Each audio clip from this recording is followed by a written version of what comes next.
Hello students, आज हम लोग पढ़ेंगे ग्रेविटेशन की थ्योरी का पार्ट सेकंड। ये हमारा डिस्क्लेमर है। तो देखिए, इसमें सबसे पहले तो हम लोग जानेंगे Kepler's laws of planetary motion के बारे में। ग्रेविटेशनल पोटेंशियल एनर्जी क्या होती है, एस्केप वेलोसिटी क्या होती है, और सैटेलाइट्स किस किस तरीके की होती हैं, उनके जो मोशन है उनको कैसे एनालाइज किया जाता है, ये भी हम लोग देखेंगे। अगर आपको याद हो, ग्रेविटेशनल पोटेंशियल के बारे में हम लोग ने पिछले क्लास में देखा था। यहाँ पर हम लोग ग्रेविटेशनल पोटेंशियल एनर्जी के बारे में डिस्कस करेंगे और ग्रेविटेशनल पोटेंशियल एनर्जी का डिफरेंस विद रिस्पेक्ट टू, अगर हम ग्राउंड देखें कितनी होगी, वो चीज़ भी हम लोग यहाँ पर पढ़ेंगे। तो देखिए, केप्लर के जो लॉज हैं उनको कैसे यूज़ करना है अपने एग्जामिनेशन में अगर क्वेश्चंस आते हैं, तो इसके लिए सबसे पहले देखिए, जो केप्लर है उन्होंने 3 लॉज दिए किसी प्लैनेट के मोशन को बताने के लिए on the basis of some analysis of previous data. जो भी डेटा था उसको एनालाइज़ करके। तो यहाँ पर वो जो लॉज हैं उनको कैसे जनरलाइज़ करके आपको कहीं पर भी जो क्वेश्चन आता है, उस पे फिट करना है, वो समझिएगा। तो लॉ ऑफ ऑर्बिट है सबसे पहले, जिसमें कि जो ऑर्बिट होगी, वो उसका शेप कैसा होगा, इस बारे में बात करी गई है। तो ये कहा गया कि सन अगर एक हम मान लेते हैं पॉइंट है, तो उसके चारों तरफ अगर प्लैनेट घूम रहा है, तो किस तरीके से घूम रहा है प्लैनेट, उसके पाथ का जो शेप है वो कैसा है, जो सन है वो कहाँ पर होगा, इस चीज़ को डिस्क्राइब करता है पहला वाला लॉ ऑफ ऑर्बिट्स। जिसमें कि ये है कि all the planet move around the sun in an elliptical orbit. जो सन के चारों तरफ जो प्लैनेट मूव करते हैं वो इलिप्टिकल ऑर्बिट में घूमते हैं। और जो सन होता है इस इलिप्स का, इलिप्टिकल ऑर्बिट मतलब कि इलिप्स के जैसा ऑर्बिट है, तो इस इलिप्टिकल ऑर्बिट में 2 फोकस होते हैं, जिनको कि हम फोकाई बोलते हैं, प्लूरल फॉर्म। तो उसपे से किसी भी एक फोकाई में ये जो सन है वो मौजूद होता है। फिर आता है हमारे पास लॉज़ ऑफ एरिया, जिसमें कि बात ये होती है कि अच्छा ठीक है, जो ये सन है वो हमारा इधर एक फोकाई पर है, इसके चारों तरफ जो है वो ये प्लैनेट है वो ऑर्बिट कर रहा है इन एन इलिप्टिकल ऑर्बिट। तो यहाँ पर ये लॉ ऑफ एरिया से हम इस चीज़ को डिस्क्राइब करते हैं कि जो ये इसका मोशन है ऑब्जेक्ट का, वो किस तरीके से है। कहीं पर वो तेज़ मूव करता है, कहीं पर धीमा करता है, तो कब वो धीमा चलेगा, कब वो तेज़ चलेगा, इसके बारे में हमें जानकारी मिलती है अराउंड द सन। इसके लिए अगर आप थोड़ा ध्यान दें, तो सन जब है वो कैसा है, एक फोकाई पर रखा हुआ है और प्लैनेट की ऑर्बिट है इलिप्टिकल। तो इसमें 2 पॉइंट्स हम मानते हैं, जब प्लैनेट इस सन के बहुत पास होता है, उसको पेरिहेलियन पॉइंट या पेरिजी भी बोलते हैं। और ये जो फार्देस्ट पॉइंट होता है प्लैनेट का फ्रॉम द सन, वो उसका एपेहिलियन या फिर एपोजी भी कहलाता है। जिसमें कि अब अगर आप देखें, क्योंकि ये इलिप्स है, तो एक्स एक्सिस जो यहाँ पर ऐसी दिख रही है, उसको मेजर एक्सिस बोल देते हैं और इसको बोलते हैं माइनर एक्सिस। इसी मेजर एक्सिस और माइनर एक्सिस में अगर इसका सिर्फ आधा-आधा हिस्सा लिया जाए, यानी कि इसके सेंटर से इसके एंड तक, तो ये जो हिस्सा कहलाता है, ये सेमी मेजर एक्सिस कहलाता है। और उसी तरीके से अगर इस सेंटर से यहाँ तक की डिस्टेंस ली जाए या यहाँ से यहाँ तक की ली जाए, तो वो सेमी माइनर एक्सिस कहलाती है। क्योंकि सेमी मतलब आधा, तो सेमी माइनर यानी कि माइनर एक्सिस का आधा वाला पोर्शन। अब यहाँ पर जो हम लॉज़ ऑफ एरिया की बात कर रहे थे, तो इसके लिए क्या है कि ये सन है, प्लैनेट है कहीं पर, तो सन और प्लैनेट को जोड़ती हुई एक, आप अगर एक लाइन इमेजिन करें, तो the line joining the sun to the planet sweeps out equal areas in equal intervals of time. इसका मीनिंग ये है कि जो एरियल वेलोसिटी होती है प्लैनेट की विद रिस्पेक्ट टू सन, वो कांस्टेंट होती है। सो यहाँ पर अगर आपने एक इस तरीके से माना कि ये प्लैनेट है और ये सन है, इसको जोड़ती हुई एक लाइन है, तो ये जो लाइन है, वो एक अगर एरिया स्वीप कर रही है, होता है ना कि अगर आप एक जैसे देखा होगा आपने किसी को पोछा लगाते हुए, तो वो पोछा ऐसा नहीं होता कि कमरे जितना बड़ा पोछा हो, वो सिर्फ़ एक छोटा-सा टुकड़ा होता है कपड़े का और उसको ऐसे स्वीप करते हैं, ठीक है? उसको ऐसे स्वीप करते हैं, तो वो एक कुछ एरिया कवर करता है।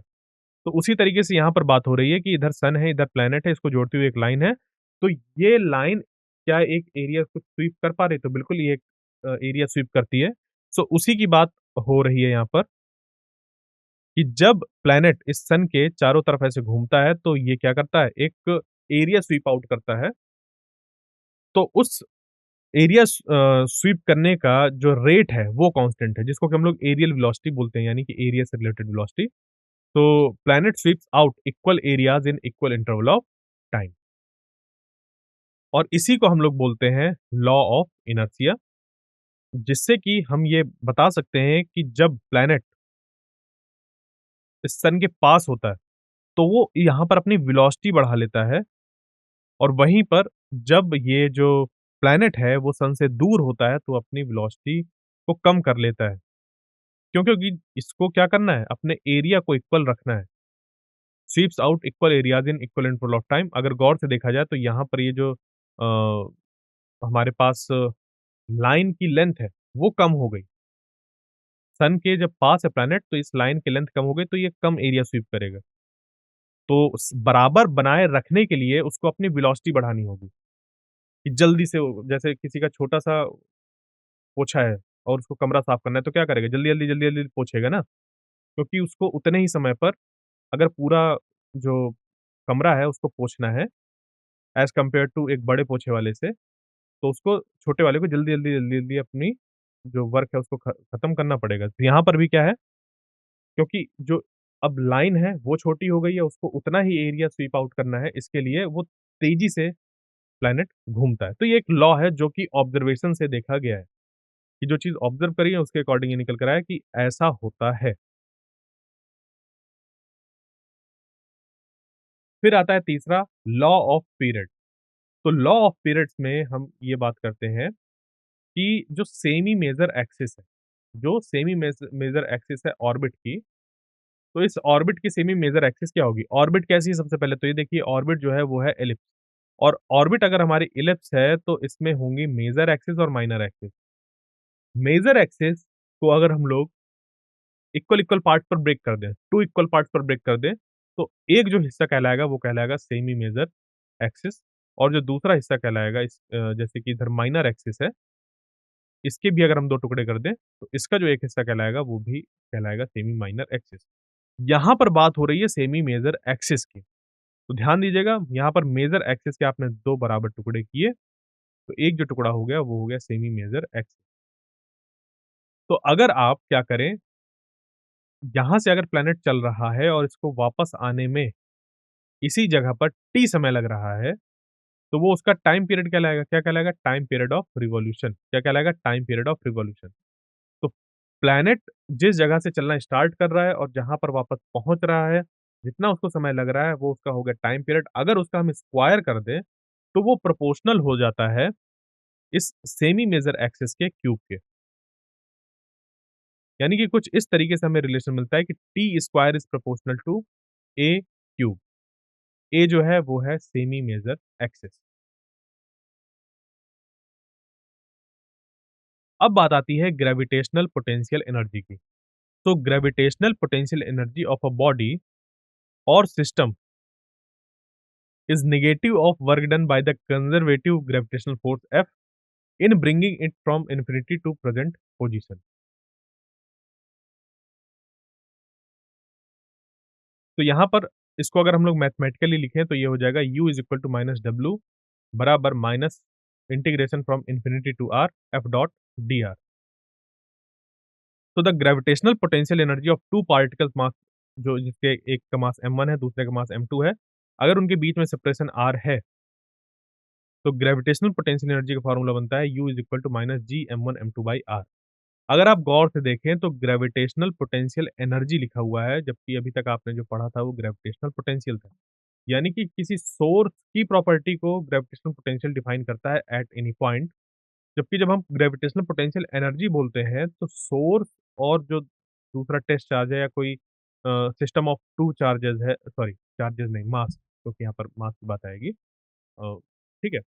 इसी तरह के फॉर्मूले जो इलेक्ट्रोस्टैटिक्स है उसपे भी होते हैं, तो इस वजह से चार्जेस का ज़िक्र हो गया, वरना अभी यहाँ पर हम मास की बात करेंगे क्योंकि ग्रेविटेशन से रिलेटेड है।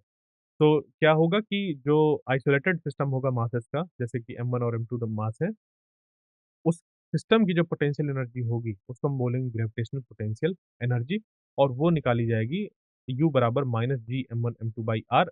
ध्यान रखिएगा R क्या है? M1 और M2 के बीच की डिस्टेंस।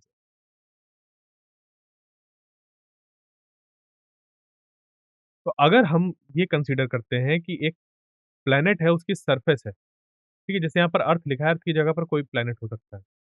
तो the gravitational potential energy of mass m at the surface of the earth is U is equal to minus G M M by R. ये जो हमें एक्सप्रेशन मिल रहा है, इसमें कैपिटल M हो गया हमारा मास of the planet, small m हो गया जो भी ऑब्जेक्ट मौजूद है उस प्लैनेट पे, जिसकी हम पोटेंशियल एनर्जी निकालना चाह रहे हैं of that planet and mass system. R है रेडियस ऑफ द प्लैनेट। अब क्योंकि यहाँ पर हम कह रहे हैं कि on the surface of the planet, इस वजह से जो डिस्टेंस हमने यहाँ पर चूज़ करी है, वो radius of the planet choose कर ली है। Capital M mass of the planet है, ध्यान रखिएगा और G जो है वो यूनिवर्सल ग्रेविटेशनल कांस्टेंट।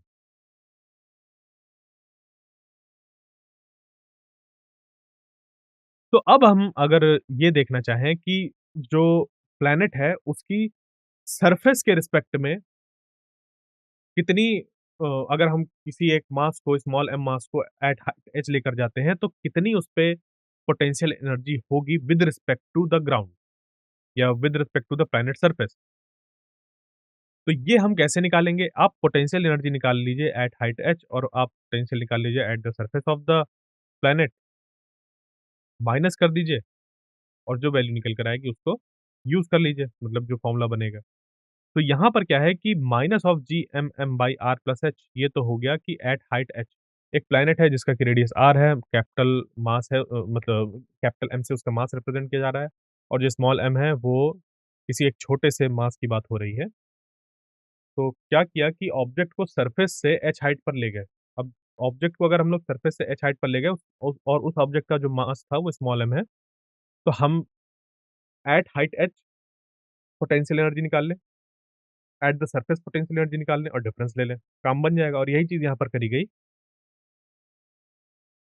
ये जो हमारा minus G M M by R plus H है, तो एट हाइट एच कितनी पोटेंशियल एनर्जी है उस सिस्टम की वो निकाल ली और एट द सरफेस तो उस समय सिर्फ यहाँ पर कैपिटल आर आएगा। तो minus G M M by R plus H minus of minus G M M by R, minus minus plus बन जाएंगे तो इक्वेशन बन जाएगी minus G M M by R plus H plus G M M by R. अब इसपे से हमने क्या किया, G M M by R को ले लिया कॉमन, यानी कि इस टर्म को हम लोग ने ले लिया कॉमन। तो जब इसको हम लोग कॉमन लेंगे तो यहाँ पर क्या बचेगा इस जगह पर? यहाँ पर एक्चुअली क्या होगा कि जब इसको हम लोग कॉमन लेंगे तो इसपे देखिए अलग से कोई सिर्फ अकेला आर नहीं है। इसमें क्या है? इसमें है minus G M M by R plus H plus G M M by R और यहाँ पर तो हमें दिख रहा है G M M by R, तो हम इसको तो पूरा कॉमन ले लेंगे, बट इसको जब पूरा कॉमन ले रहे हैं तो यहाँ पर आर ना होने की वजह से हमें आर को यहाँ पर पुट करना होगा।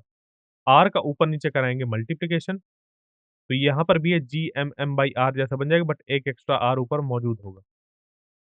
अब जाकर GMM/R कॉमन आ जाएगा और यहाँ पर फिर ब्रैकेट में बचेगा इसकी जगह पर 1 माइनस और क्योंकि हमने यहाँ पर क्या किया, R का ऊपर-नीचे मल्टीप्लाई कराया था, तो R ऊपर बचेगा, R को ले आइए नीचे डिवाइड पर, तो R ये जो ऊपर बचा हुआ था इसको जब नीचे लेकर आएँगे डिवाइड पे, तो ये बन जाएगा R/R प्लस H/R।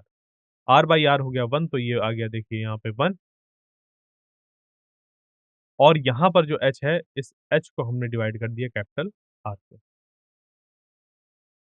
अब इस पे एक अगला स्टेप आता है कि अगर अगर जो H है वो बहुत छोटा हो as compare to radius of the planet, उस केस में जो पोटेंशियल एनर्जी डिफरेंस होगा, वो कितना निकल कर आएगा? तो बड़ा ही सिंपल है इस पे कि ये जो 1 plus capital H sorry 1 plus H divided by capital R ये जो लिखा हुआ है, ये ऊपर चला जाएगा न्यूमरेटर में, पावर इसकी -1 हो जाएगी, फिर इसका बायनोमियल एक्सपेंशन किया जाएगा, हायर ऑर्डर टर्म्स खत्म हो जाएँगे, इसका एक्सपेंशन क्या बनेगा, मतलब शुरुआत वाले जो टर्म है एक्सपेंशन पूरी की बात नहीं कर रहे, जो शुरुआत वाले टर्म है वो हो जाएगा 1 माइनस एच बाई आर, तो पहले से यहाँ पर माइनस है, अंदर मल्टीप्लाई होगा तो बनेगा -1 प्लस एच बाई आर, फिर -1 से 1 कैंसल आउट हो जाएगा, बचेगा एच बाई आर और इसका फिर मल्टिप्लिकेशन हो जाएगा जीएमएम बाई कैपिटल आर के साथ, आर से आर कैंसल आउट हो जाएगा और आंसर निकल कर आ जाएगा एमजीएच।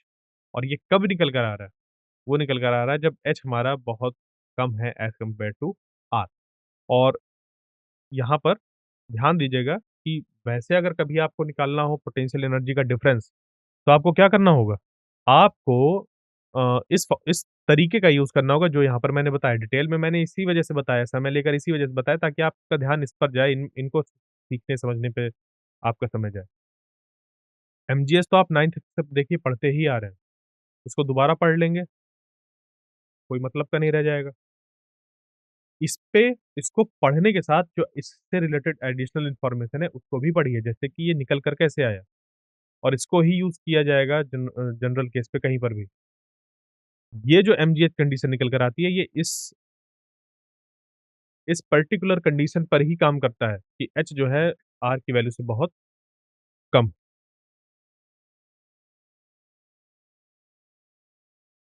तो मान लेते हैं कि अब हमारे पास 3 पार्टिकल सिस्टम है, तो इनकी ग्रेविटेशनल पोटेंशियल एनर्जी हम कैसे देंगे?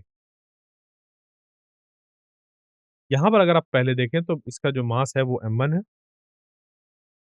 यहाँ पर m2 और देन m3 और ये 3 पार्टिकल सिस्टम है जिसपे कि ग्रेविटेशनल पोटेंशियल एनर्जी हमें बतानी है।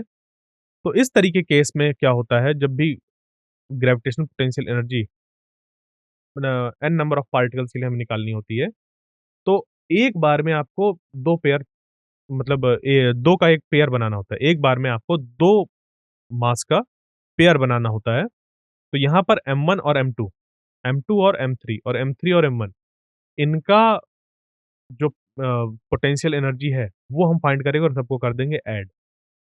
एक्चुअली ये बनता अलग तरीके से, बट इसको अभी समझने के लिए आप ऐसे रख सकते हैं कि U is equal to minus GM1 M2 by R12 plus GM1 M3 by R13 plus GM2 M3 by R23। So for n particle system, n minus 1 by 2 pairs form and total potential energy of the system is the sum of potential energy of all such pair। तो जैसे बात करी कि अगर 3 है, 2 है, 4 है, तो उनके पेयर्स में कितनी एनर्जी है, वो आप देख लीजिए और सबको ऐड कर दीजिए, आपका आंसर निकल कर आ जाएगा। जैसे M1 के साथ 2 पेयर बन रहे हैं, एक तो M2 का और दूसरा M3 का। फिर यहाँ पर जो जैसे M3 है, तो उसपे से M1 और M2 का बन रहा था। फिर यहाँ पर जो M2 है, उसके साथ बन रहा है M3 और M1 का। तो यहाँ पर एक बार में एक पेयर को हमें काउंट कर लेना है और उसके अकॉर्डिंग एनर्जी निकाल लेनी है। तो जैसे M1 है, M1 और M3 एक ही बार काउंट हुए ना, ऐसा नहीं कि एक बार आपने M1 और M3 इधर से आके काउंट किया, फिर M3 पे जब है तो M3, M1 फिर से काउंट कर लिया। 2 बार नहीं होगा। पोटेंशियल एनर्जी उस सिस्टम की है, आप काउंटिंग चाहे जितनी बार करिए, बट एक्चुअल में क्या हो रहा है, सिर्फ पेयर एक फॉर्म हो रहा है। M1 M3 का एक पेयर, M3 M2 का एक पेयर, M2 और M1 का एक पेयर, बस और नहीं। M1 M3 या ऐसे याद रख सकते हैं कि M1 M2 का पेयर, M2 M3 का पेयर और M3 M1 का पेयर। बस इस तरीके से। तो वही चीज़ है कि अगर n पार्टिकल सिस्टम है, तो n-1 बाई 2 पेयर्स फॉर्म होते हैं। तो इस पे अगर हम लोग फिट करें 3 तो ये हो जाएगा 3 टाइम्स 3 माइनस 1 बाई 2 यानी कि 3 माइनस 1 कितना हो गया 2। तो ये 2 से 2 कैंसल आउट हो गया, बचा n यानी कि 3। तो ये बन गया हमारे पास total potential energy of the system is sum of potential energy of all such pair.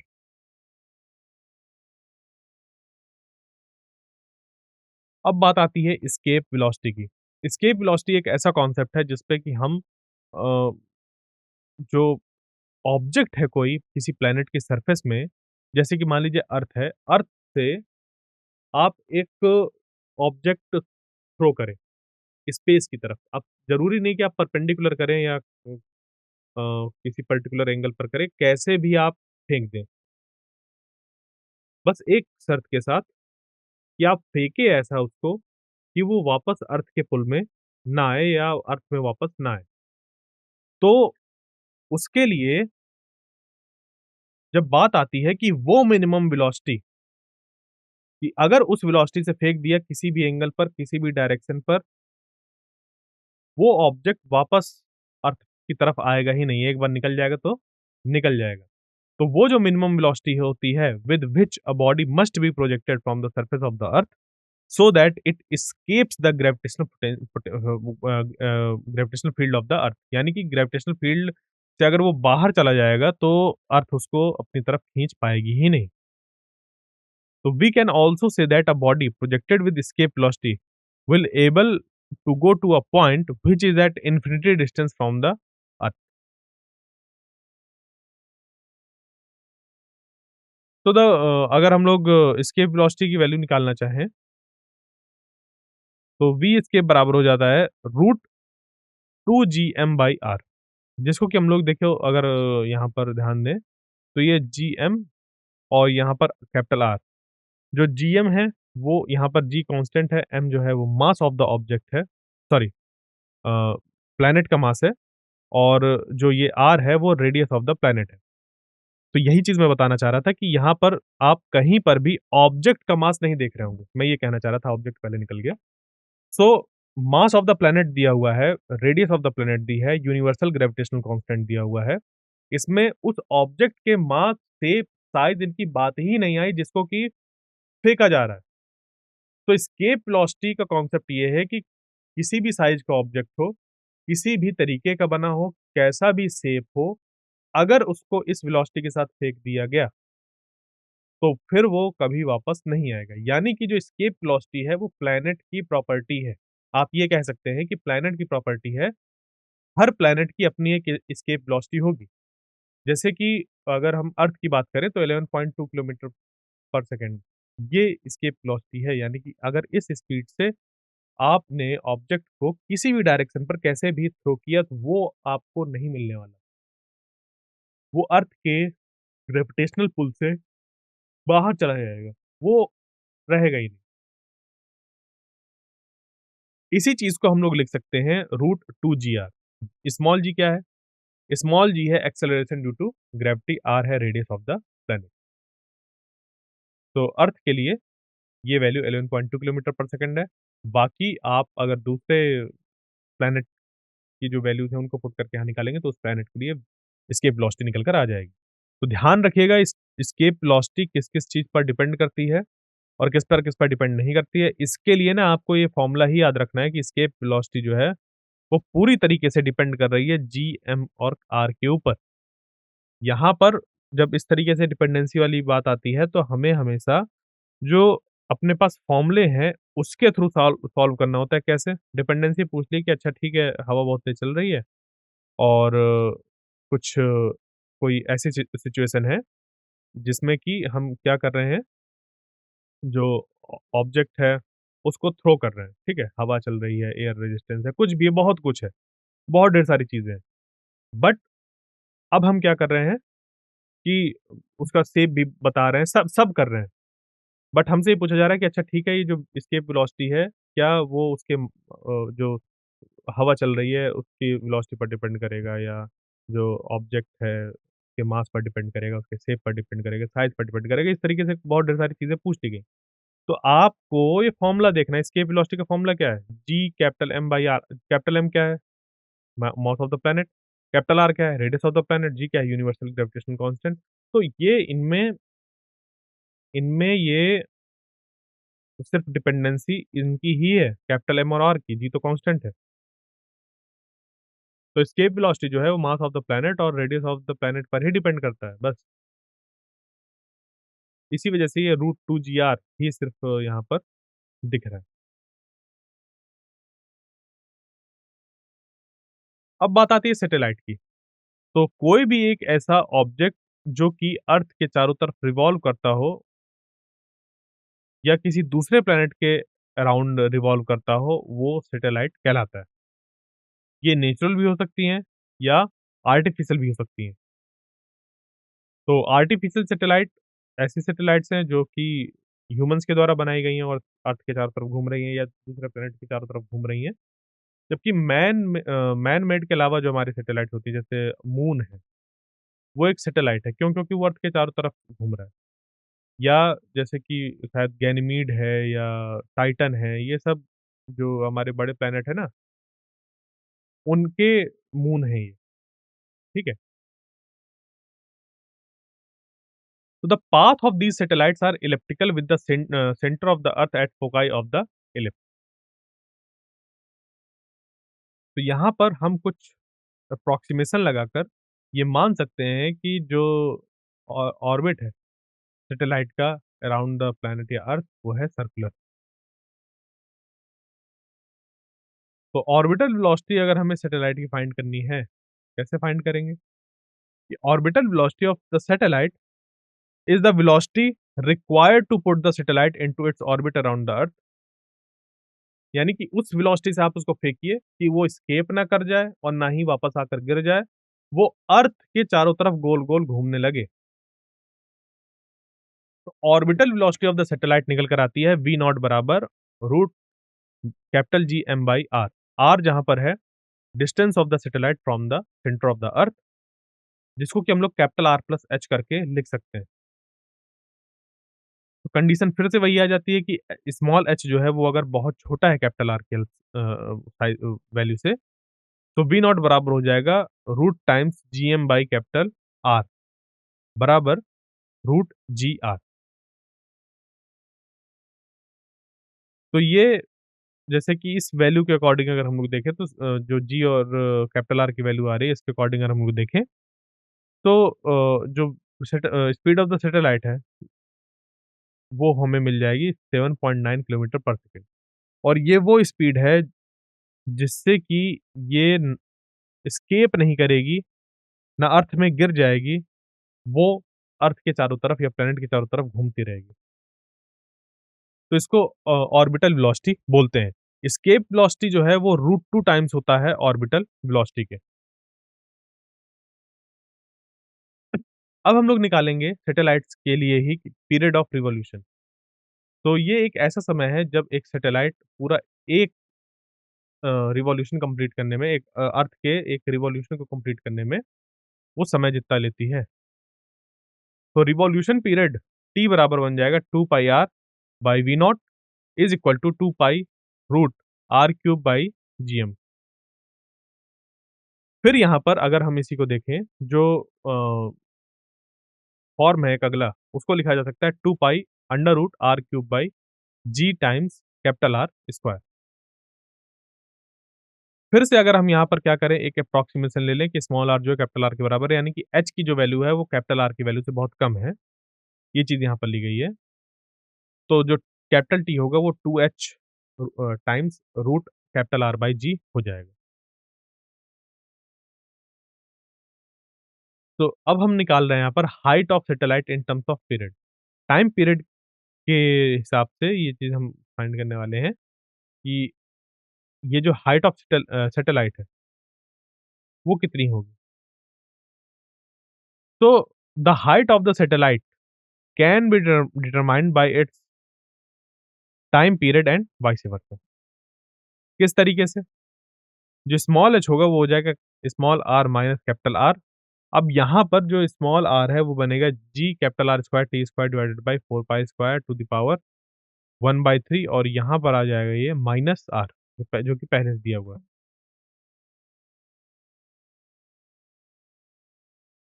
अब हम लोग बढ़ते हैं एनर्जी ऑफ सैटेलाइट की तरफ। तो काइनेटिक एनर्जी के लिए जैसे हमने पहले ही डिस्कस कर रखा और हमें पता है कि काइनेटिक एनर्जी कभी नेगेटिव नहीं हो सकती। तो के बराबर हो जाएगा half M V naught square बराबर G M M by 2 R. फिर आता है पोटेंशियल एनर्जी ऑफ सैटेलाइट तो ये बन जाता है U is equal to minus G M M by R और टोटल एनर्जी ऑफ सैटेलाइट अगर हम निकालें तो E बराबर हो जाएगा K प्लस U यानी कि इन्हीं 2 एनर्जीज़ को अगर हम ऐड कर दें तो ये बन जाएगा minus of G M M by 2 R times यहाँ पर माइ बन जाएगा ये कि minus G M M by 2 R बराबर माइनस K। अब बात करते हैं बाइंडिंग एनर्जी ऑफ सैटेलाइट यानी कि कितनी एनर्जी के साथ सैटेलाइट बंधी हुई है प्लैनेट के चारों तरफ या हम यूँ कहें कि हमें कितनी एनर्जी प्रोवाइड करनी होगी सैटेलाइट को जिससे कि वो अर्थ की ग्रेविटेशनल फील्ड को एस्केप कर जाए।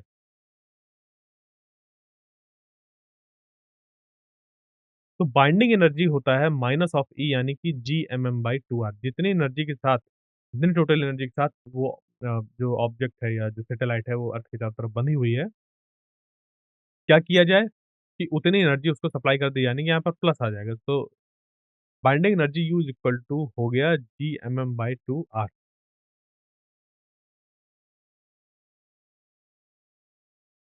अब है हमारे पास एंगुलर मोमेंटम ऑफ सैटेलाइट। अगर हम एंगुलर मोमेंटम की बात करें किसी सैटेलाइट की, उसकी हमें ऑर्बिटल वेलोसिटी पता है। अर्थ के सेंटर से कितनी रेडियस पर वो घूम रहा है वो हमें पता है। तो हम क्या कर सकते हैं, L बराबर m v नॉट r निकाल लेंगे। इस पे आप v नॉट की जब वैल्यू रखेंगे, r की वैल्यू रखेंगे या r की वैल्यू ना रखें अभी फिलहाल, तो L बराबर हो गया under root m square capital G m r, ठीक है? r स्क्वायर नहीं। तो यहाँ पर अब क्या हुआ, जियोस्टेशनरी सैटेलाइट।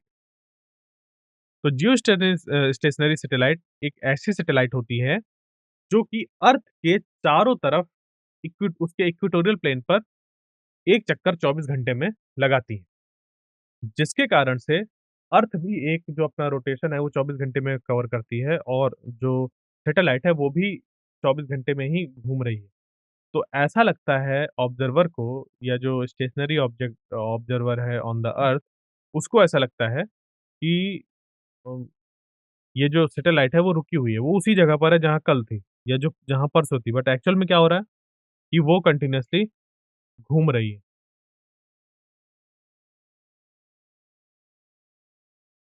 तो इस तरीके के सैटेलाइट्स को हम लोग बोलते हैं जियो स्टेशनरी सैटेलाइट या फिर पार्किंग सैटेलाइट।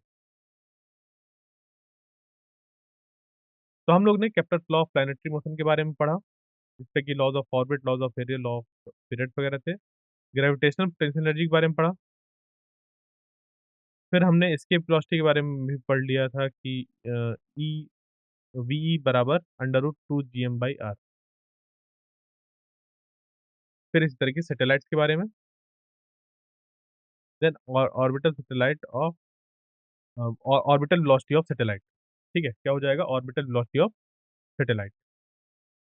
तो ये सारी चीज़ें हम लोग ने पढ़ ली। आइए फिर आगे हम लोग बढ़ें।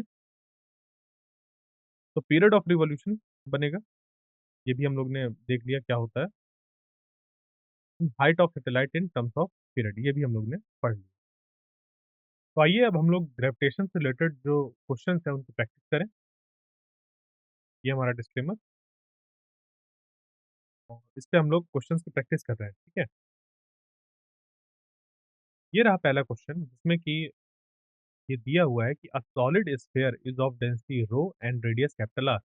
The gravitational field at a distance R from the centre of the sphere.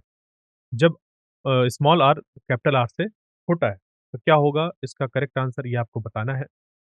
4 options हैं आपके पास A, B, C and D. पहला है rho times pi capital G R cube by small R. दूसरा है 4 pi capital G rho R square by 3। तीसरा वाला है 4 pi G rho R cube by 3 R square और डी वाला है 4 pi G rho are by 3। सो यहाँ पर अब क्या है कि एक सॉलिड स्फीयर दे दिया गया, उसकी डेंसिटी दे दी गई है, रेडियस दे दिया गया है। तो gravitational field at a distance R और इस पे कंडीशन ये है कि इनसाइड द सॉलिड स्फीयर हमें वहाँ पर ग्रेविटेशनल फील्ड बतानी है। जिसको कि हम लोग ने फ़ॉर्मूले में हम इसका फ़ॉर्मूला पढ़ा था, बट उसपे क्या था कि डेंसिटी के टर्म्स पर नहीं था, यानी कि उस फ़ॉर्मूले को आपको कन्वर्ट कर लेना है डेंसिटी के टर्म्स पर, वहाँ पर सीधे-सीधे मास के टर्म्स पर था। आपको मास का देखिए यहाँ पर टर्म नहीं दिख रहा होगा, यहाँ पर उसके वॉल्यूम और डेंसिटी को यूज़ करते हुए मास रिप्लेस कर दिया गया है। तो इसी चीज़ का इस्तेमाल करते हुए आपको इसको सॉल्व करना है। बताइए क्या होगा इसका आंसर? अगर हम इसके करेक्ट आंसर की बात करें तो आंसर होगा डी वाला जिसपे है कि 4 pi capital G rho small R by 3। कैसे इसको निकालेंगे? तो लेट अस सपोज़ कि अगर हमारे पास एक सॉलिड स्फीयर है, उसके सेंटर से कोई एक पॉइंट स्मॉल आर डिस्टेंस पर है और इस सॉलिड स्फीयर का जो रेडियस है वो कैपिटल आर है। और इस पे एक और चीज़ कि ये जो स्फीयर है वो यूनिफ़ॉर्म डेंसिटी का है, ये चीज़ जब तक नहीं होगी तब तक फिर हम लोग इसका कैलकुलेशन भी नहीं कर पाएँगे, तो ये होना चाहिए। तो gravitational field at a distance R एक यूनिफॉर्म सॉलिड स्फीयर के लिए ये कुछ इस तरीके से मिलेगी कि I is equal to Gm/r³ times r। अब यहाँ पर अगर आप क्या करें कि ये जो स्मॉल r है, उसके लिए यहाँ पर हम ये जो कैपिटल M है, इसकी जगह पर अगर हम लोग क्या करें, ये जो मास है इसको रिप्लेस कर दें विद डेंसिटी एंड वॉल्यूम इसका मल्टीप्लाई करके। तो क्या किया कि इस पूरे ऑब्जेक्ट का जो वॉल्यूम है वो हो गया 4/3 पाई r³ क्योंकि स्फीयर है। उस पे डेंसिटी का मल्टीप्लाई कर दिया तो ये पूरे ऑब्जेक्ट के मास के बराबर हो गया। तो कैपिटल M की जगह पर हमने 4/3 पाई कैपिटल R³ टाइम्स रो लिख लिया। तो ये बन गया I बराबर G/r by capital R³ times 4/3 pi capital cube रो।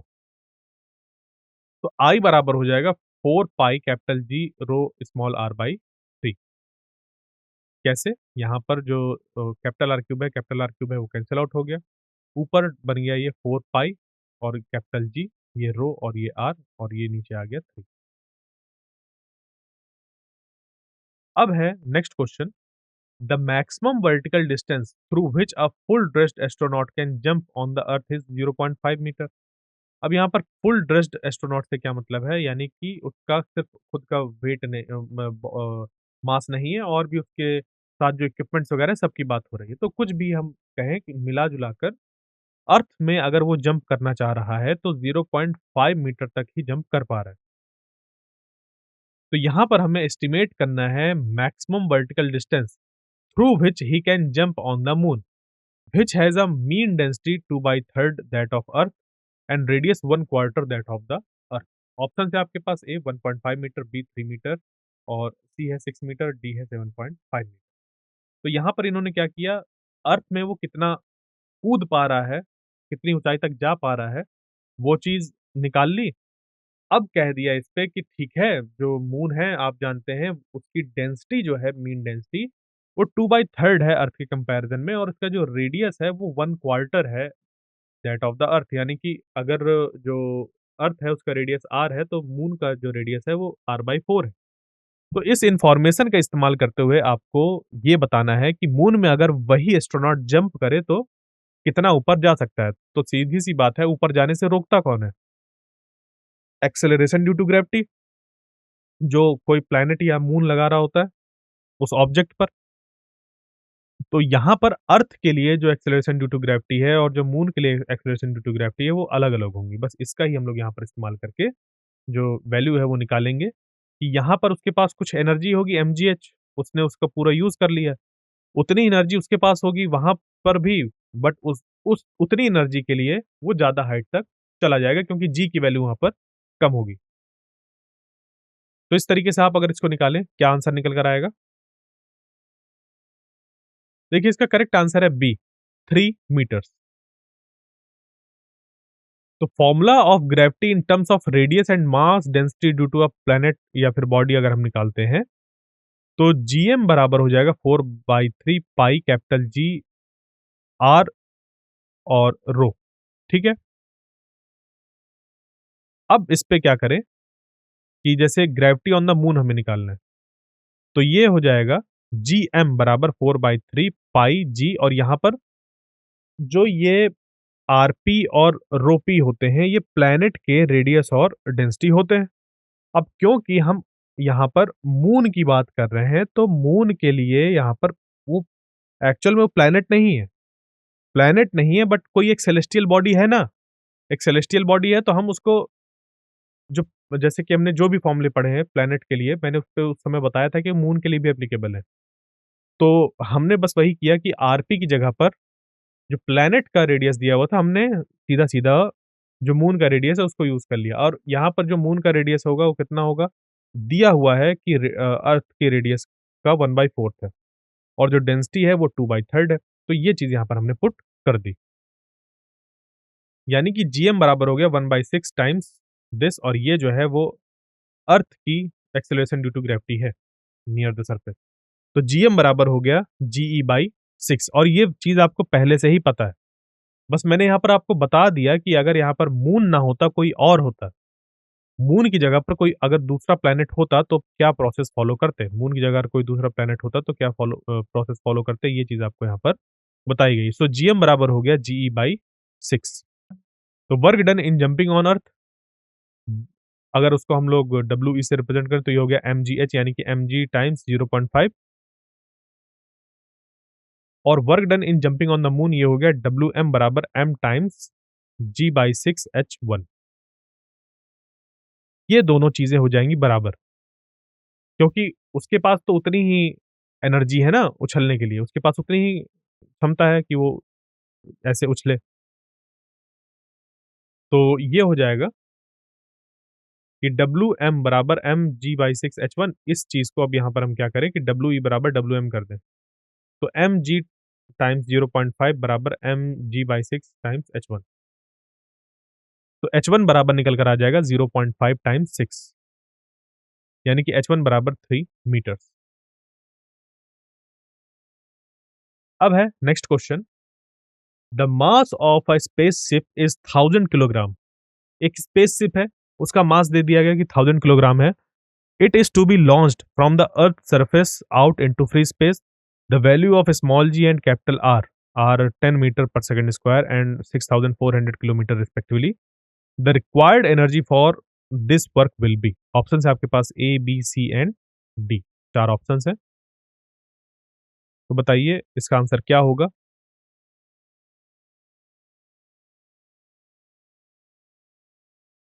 इसका करेक्ट आंसर है D, 6.4 into 10 to the power 10 joule.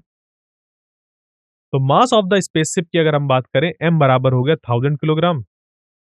ये कुछ इस तरीके से स्पेसशिप है कि अर्थ की सरफेस को छोड़कर ये अगर जाना चाहे, तो acceleration due to gravity on the earth surface हमें पता है वो होती है जी बराबर 10 मीटर पर सेकंड स्क्वायर, और रेडियस ऑफ द अर्थ हमें पता है। अ, तो ये एक्चुअली यहाँ पर ध्यान दीजिए, रेडियस ऑफ द अर्थ जो है वो 6400 किलोमीटर होती है। किलो जब हटेगा तो 10 टू द पावर 3 आएगा। जब ये किलो हटेगा तो 10 टू द पावर 3 आएगा, दोनों एक साथ नहीं आ सकते हैं, ठीक है? ध्यान दीजिएगा यहाँ पर। या तो आप 10 टू द पावर 3 लिखें या तो सिर्फ यहाँ पर किलो का यूज़ करें, ठीक है? किलोमीटर। यानी कि 6400 किलोमीटर लिखिए या तो 6400 इंटू 10 पावर 3 मीटर्स लिखिए। ये आपको करना होगा, ध्यान दीजिएगा यहाँ पर ये टाइपो है कि 10 पावर 3 तो लिख दिया बट के छोड़ दिया यहीं पर वैसे का वैसे ही। तो यहाँ पर ये हटेगा। तो formula for the gravitational potential energy at the surface of the earth is minus mgr। Required energy to escape इसी का नेगेटिव पूरा हो जाएगा। यानी कि E required is equal to minus of minus mgr। तो ये ई रिक्वायर्ड आ गया 10 to the power 3 into 10 into 6400 into 10 power 3 joules. Solve करेंगे जब इसको तो ई रिक्वायर्ड निकल कर आ जाएगा 6.4 इंटू 10 पावर 10 जूल्स। तो इतनी एनर्जी रिक्वायर्ड होगी उस काम को करने के लिए ताकि वो अर्थ की सरफेस से फ्री स्पेस में चला जाए। अब है next question, if g is the acceleration due to gravity on earth's surface, the gain in the potential energy of an object of mass m raised from the surface of the earth to a height equal to the radius capital R of the earth is। Option है आपके पास ए 2 mg capital R, B है 1/2 mgr, option C है 1/4 mgr और D है mgr। क्या होगा इसका आंसर? तो acceleration due to gravity earth की सरफेस पर अगर g है, तो gain in the potential energy of an object of mass m raised from the surface of the earth to a height equal to the radius r of the earth, यानी कि earth की radius r है, surface से r height पर और उसको पहुंचा दिया गया यहाँ पर कि कंपरेबल है ये। तो जब कंपरेबल है इसके लिए आपको बताया था कि कैसे इसको सॉल्व करना है। आपको mgh करके सॉल्व नहीं करना है, आपको यहाँ पर उन वैल्यूज को यूज करके सॉल्व करना है, जो पूरा एक्सप्रेशन होता है। तो देखिए इसका करेक्ट आंसर होगा बी वाला 1/2 mgr। कैसे? यहाँ पर ये r है और इधर r है। इस प्लैनेट का जो कि अर्थ है उसका मास कैपिटल M है। So gravitational potential energy of the body on the earth surface is U is equal to minus G M E M by R. अब अगर उसको h हाइट पर पहुँचा दिया जाए और h जो है वो r के बराबर है। तो UH बराबर हो जाएगा -GMEM/r+h जो कि बनेगा -GMEM/2r। तो यहाँ पर हम लिख सकते हैं कि हाइट h पर जो पोटेंशियल एनर्जी बनी वो बन गया -GMEM/r+h जिससे कि ये यहाँ पर h की जगह पर r पुट करने पर 2r आ गया। अब इसको यूज़ करके हम क्या करें कि मास ऑफ अर्थ जो है वो क्या है? तो ये है m क्या है? वो है मास ऑफ अर्थ, m क्या है यहाँ पर स्मॉल m वो है मास ऑफ द बॉडी। तो गेन इन पोटेंशियल एनर्जी निकल कर आ जाएगा delta U is equal to UH minus U। तो delta U is equal to -GMEM/2r minus of -GMEM/r। जब आप इसको सॉल्व करेंगे तो ये बनेगा डेल्टा U बराबर GMEM/2r जिसको कि हम लोग अगर रीअरेंज करके लिखना चाहें इन टर्म्स ऑफ स्मॉल g तो लिखा जा सकता है देखिए जो कैपिटल R है उसका ऊपर-नीचे हमें मल्टीप्लाई करना होगा। यहाँ पर अच्छा जो हमें हमें ऑप्शन थे, ऑप्शन में नीचे R भी शायद मौजूद था। इस वजह से हमने R स्क्वायर का ऊपर-नीचे मल्टीप्लाई कर लिया, ठीक है? वरना R का ऊपर-नीचे मल्टीप्लाई करते। अब क्योंकि हमें पहले से दिया हुआ था तो ये बन गया हमारे पास delta U is equal to half mgr।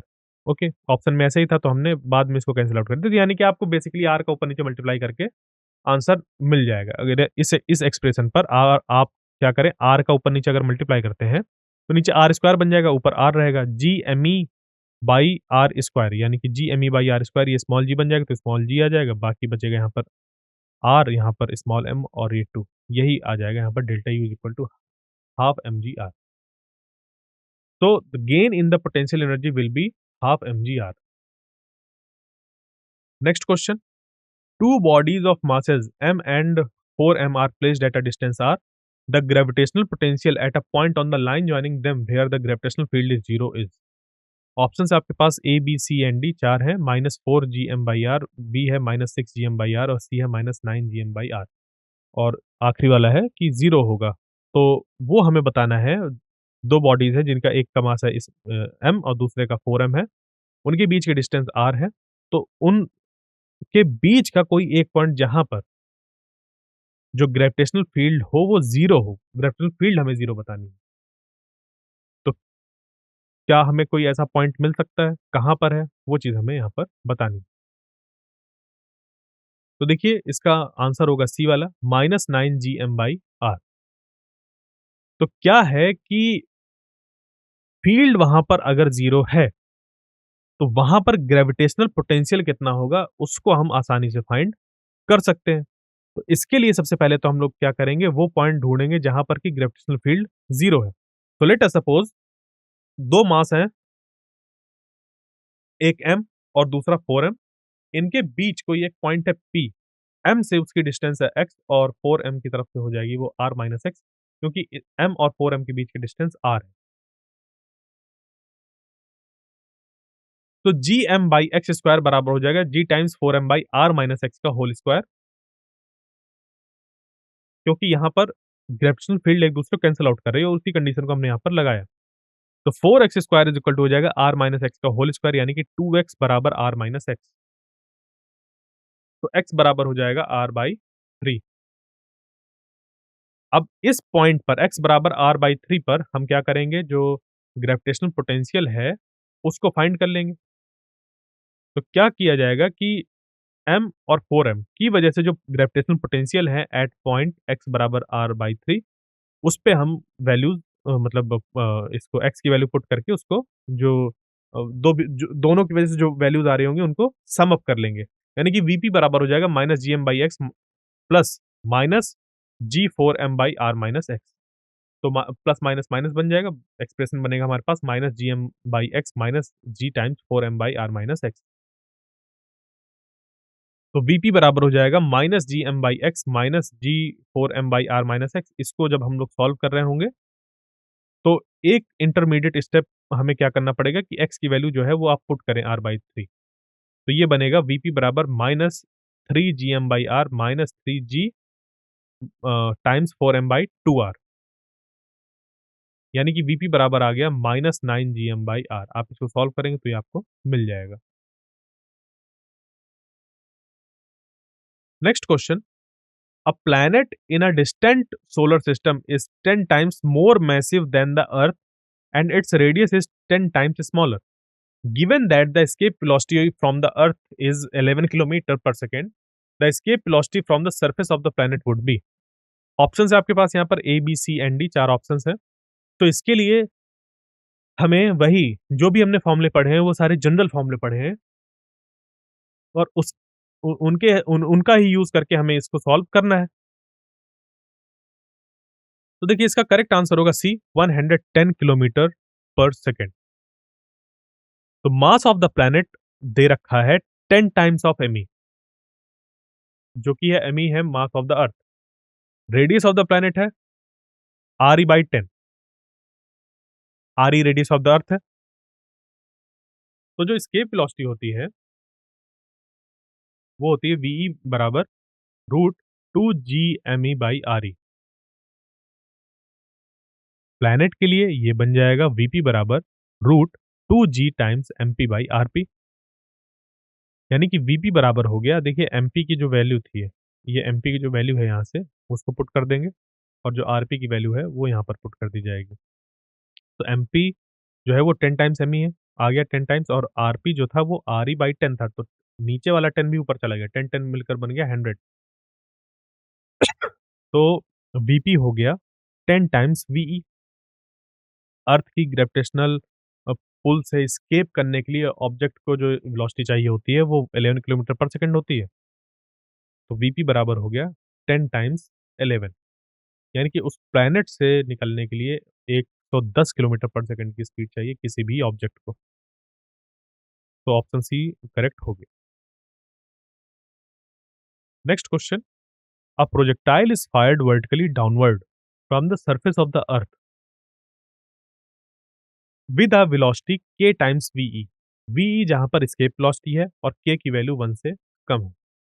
If capital R is the radius of the अर्थ, अगर कैपिटल R जो है वो रेडियस ऑफ द अर्थ है, तो maximum height to which it will rise measured from the centre of the earth will be. तो इसके लिए करना क्या है आपको कि हम जब एक प्रोजेक्टाइल की बात करते हैं तो उसकी एक कुछ इनिशियल वेलोसिटी होती है और उसकी हेल्प से हम ये देखते हैं कि अप टू मैक्सिमम हाइट कहाँ तक वो पहुँचेगा। तो हमें निकालना वही है। बस यहाँ पर क्या है कि वो जो इनिशियल वेलोसिटी है वो दे रखी गई है k टाइम्स वी और k की वैल्यू 1 से कम है। तो इन इन्फॉर्मेशन से जो हम एप्रोक्सिमेशन लगा सकते हैं, जो वैल्यूज़ इधर-उधर पुट कर सकते हैं, उसका ही यूज़ करना है। बाकी आपको पता है, दोनों चीज़ें पता है। तो इसका करेक्ट आंसर होगा बी वाला, r divided by 1 minus k square. ये कुछ ऐसा है कि from the law of conservation of energy at the surface of earth and top most point, जो हाफ एम बी स्क्वायर होगा plus minus G M M by R, ये हो जाएगा 0 plus minus G M M by H. जिससे कि half यहाँ से जो m है वो कैंसिल आउट हो जाएगा दोनों तरफ से, तो बचेगा हाफ वी स्क्वायर बराबर G M in bracket 1 by R minus 1 by H. तो 1/2 वी स्क्वायर बराबर हो जाएगा G M by capital R, यानी कि 1 minus capital R by H. अब यहाँ से आप क्या करें कि ये जो हमारा जैसे v है वो है k टाइम्स वीई, और वीई की जगह पर लिखा जा सकता है root 2 G M by R E. तो इसको यहाँ पर हम लोग पुट कर सकते हैं, जिससे कि ये बन जाएगा, देखिए पहले k टाइम्स वीई पुट किया तो ये हो गया k square V square. Then उसके बाद हमने वी स्क्वायर का जो है वो वैल्यू रख ली, तो ये रूट वगैरह हट जाएगा और k स्क्वायर बन जाएगा। तो half k square 2 G M by R बराबर, इधर वाला जो इसका राइट हैंड साइड था वो रख दिया, G M by R times 1 minus capital R by H. तो इससे 2 जो है वो कैंसिल आउट हो जाएँगे, k स्क्वायर बचेगा 1 minus capital R by H. तो कैपिटल आर बाई एच बराबर हो गया 1 माइनस के स्क्वायर, तो कैपिटल आर बाई 1 माइनस के स्क्वायर बराबर हो गया एच। हेंस ऑप्शन जो बी है वो करेक्ट हो गया। तो आई होप जो मैंने चीज़ें आपको बताई हैं, समझ पर आई होंगी। मिलते हैं नेक्स्ट क्लास में, तब तक के लिए थैंक यू।